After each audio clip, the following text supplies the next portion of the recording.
Sefaraditas, a cultura mediterrânea em nossos dias. Esse é o tema do 8º Confarad. A meu lado, o presidente dessa instituição, Samuel Benoliel. Samuel, o que é o Confarad? O Confarad é um evento que a gente já vem realizando há muitos anos. Essa agora vai ser a 8ª edição e vai ser cheio de novidades. E o Confarad é um evento preparado e organizado pelo Conselho Sefaradi. O Conselho Sefaradi procura reunir todas as instituições sefaradis do Brasil.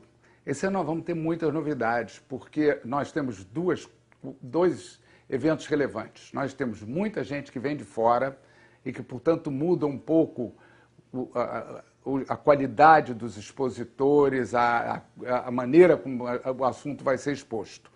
Nós vamos ter eventos não diretamente ligados ao sefaradismo. Nós ampliamos o escopo do Confarad para ter temas que não são exclusivos, digamos assim, da cultura sefaradi.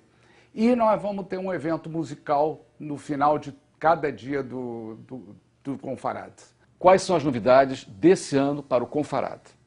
Está em nossos planos transmitir este Confarad ao vivo, através da internet, todo o evento, que o Marcelo Benveniste está estudando essa viabilidade, o que será muito bom, porque a pessoa em qualquer lugar do mundo poderá ver e assistir ao Confarad.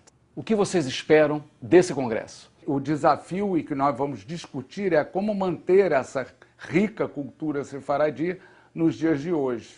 Nós vamos fazer esse ano no CIB, no primeiro andar do CIB, do dia 28 de abril a 1º de maio. 28 de abril é um sábado, onde teremos a sessão à noite, inaugurando com o Avdalá, e depois a Liliana Benveniste, que vem de Buenos Aires, vai cantar. E depois teremos, durante o domingo, a segunda e a terça-feira, que é feriado, 1º de maio, os dias completos, e como eu disse antes, terminando sempre com algum canto, alguma música. Sucesso no seu empreendimento e um cordial shalom.